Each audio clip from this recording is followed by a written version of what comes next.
Hello once again, theorists. Welcome to PATMAT Plays. Today we are playing the scariest game of all creation. Probably never heard of it. It's called Five Nights at Freddy's. Here we go. What's this? It's a camera. The camera came up. Oh, was that a bunny?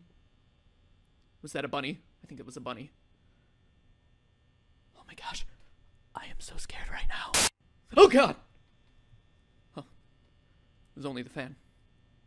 It's only the fan. Only a fan. I have never played a game this intense. Oh god! Shut the doors, shut the doors, shut the doors! Oh, please don't see me, please don't see me, please don't see me, please don't see me, please don't see me. I'm so scared right now. I'm so scared. Can you tell how scared I am right now?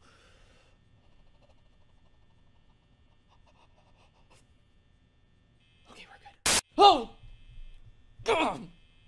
Just the fan. Just the fan. I don't know about you, but every time the camera makes the sound to come up, I pee a little bit in my pants. What? That's it? That's it? It's a jump scare? It's a little bunny rabbit jump scare. Really? Really? Alright. I mean, oh god, it's so terrifying. Oh, there's the bunny rabbit, shut my door. Man, this is truly compelling gameplay. Oh my gosh, guys, I'm almost out of power. 11% and it's 5 a.m. I don't know if I'm gonna make it. Oh, please don't get me Freddy. Please don't get me Freddy. Come on. Is this what it takes to get views on YouTube? What is this?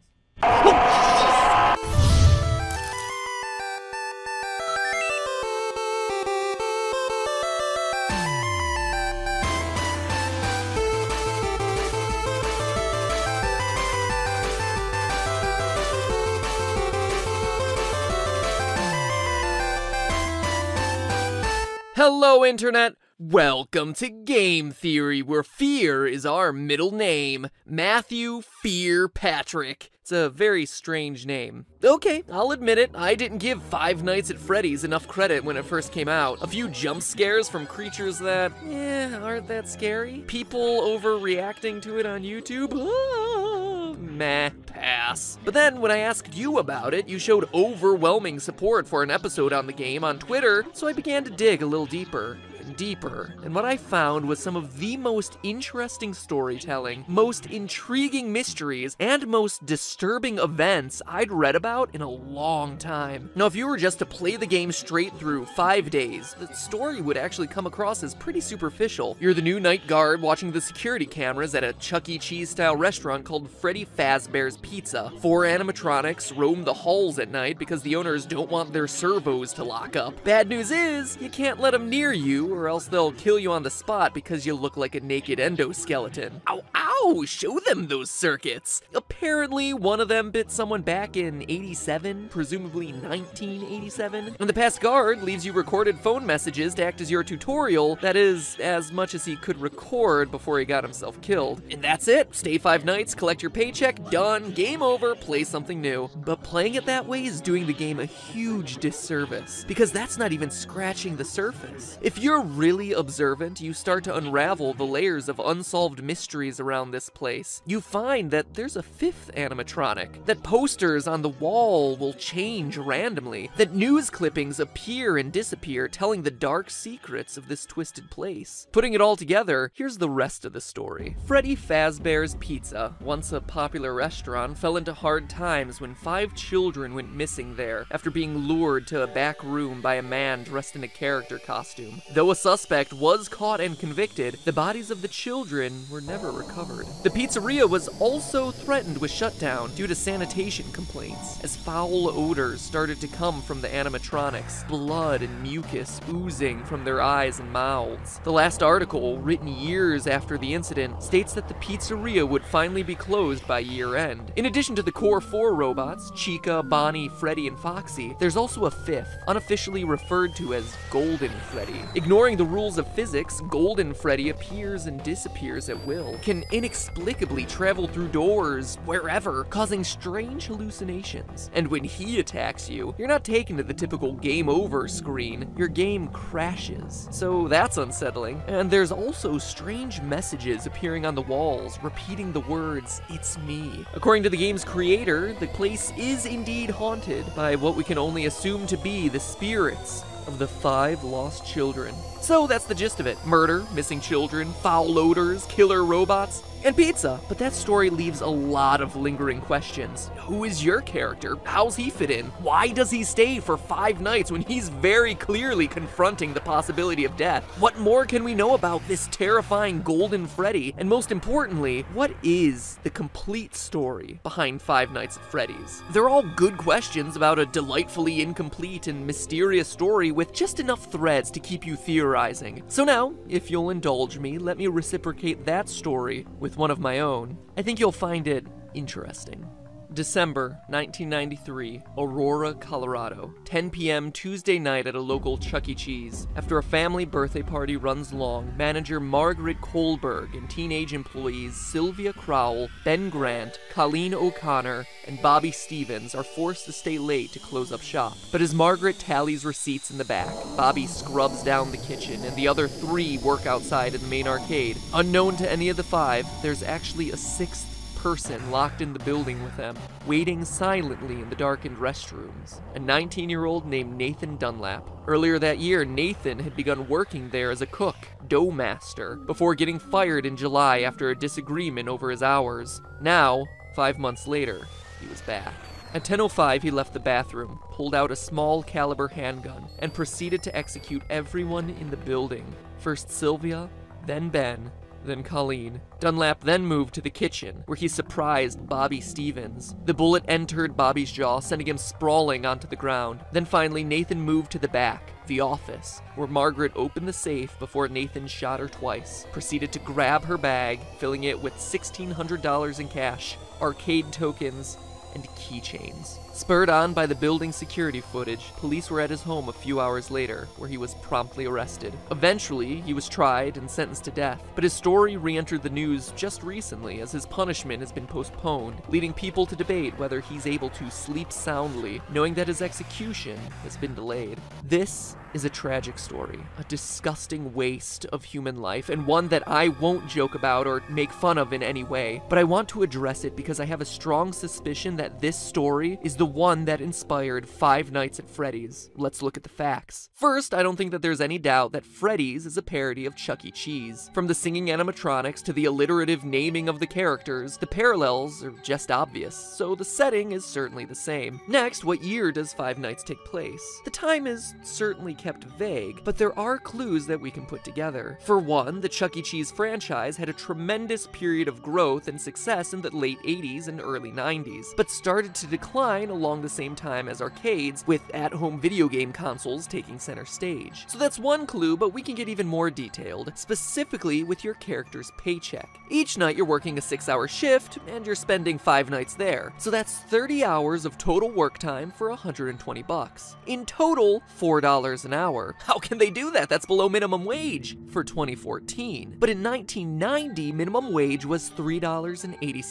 In 1991, it was raised to $4.25. And by 1996, you were looking at about $5 an hour. So the game seems to take place between 1991 and 1996. The Nathan Dunlap story took place in 1993. But let's move on to the most important comparison, the victims. In the game, there were 5 child victims. In the real-life story, there were also 5 victims. But we can get even more specific. Online theories about the game always tend to draw a parallel between the number of kids missing to the number of animatronics, saying that the children's bodies were stuffed in the various suits. And this appears to be true. Bonnie and Chica both have moans and raspy breath sound effects, as though someone's trying to cling to the last threads of their lives stuffed inside the costumes. And other sounds made by the animatronics are just slowed down versions of children's laughs and screams. Additionally, as the news clipping mentions, the suits ooze blood and mucus and begin to stink, like decaying bodies or reanimated corpses. So 5 victims, 5 suits, seems like a slam dunk, but nowhere does it say that all 5 were murdered, only that they went missing and couldn't be found. Also, the trouble a lot of people have with this theory is Golden Freddy. Why is that guy so limp and lifeless, so unlike the others? It's weird, until you go back to the real life story. Yes, there were 5 people shot that night in Chuck E. Cheese, which matches the 5 victims in Freddy's story, but of those, 1 survived. Bobby, the one from the kitchen, miraculously survived the shot to his jaw. After he was knocked to the floor by the bullet, he went limp, played dead, to avoid the killer coming back to finish the job. And that relates exactly to the advice you're given on night 3 by the phone guy. Try playing dead. You know, go limp.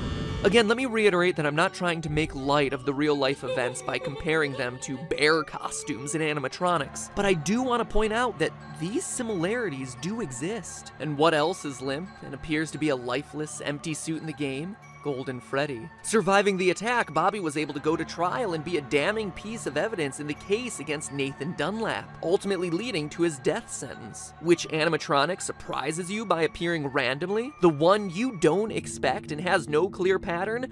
Golden Freddy. It's also worth mentioning that of all the cameras in the restaurant, one is always black, preventing you from seeing what's going on. That camera is located in the kitchen, leading many to assume it's where Golden Freddy hides, which just so happens to be the place Bobby was able to survive the attack. So I ask, odd coincidence or source of inspiration? In fact, if you think about it, the behavior of the animatronics really corresponds with key features of each of the real-life story's victims. We just covered Golden Freddy and Bobby, but the rest have strange parallels too. Bonnie goes into the utility closet filled with floor cleaning supplies, the most prominent ones being a mop and a broom. It's probably one of the most random rooms in the game, until you consider that Ben, the second victim, was vacuuming at the time of the attack. Foxy is kept sequestered in the back of the building, behind a curtain, more aggressive than all the rest, similar to the way Margaret, the manager, was in the back office counting receipts at the time of the murder, and her role as manager would inherently make her more aggressive or assertive. Sylvia was closest to the bathroom and was cleaning up the salad bar at the time of the attack. Chica walks past the bathroom and is associated with food. And Freddy, well, he doesn't have that strong of a parallel with Colleen, but he does appear in the girls' restroom. Odd for what we would assume to be a male animatronic. Maybe it's a reference to Colleen being a girl, or a nod to Nathan's plan of hiding in the bathroom until he was ready to attack.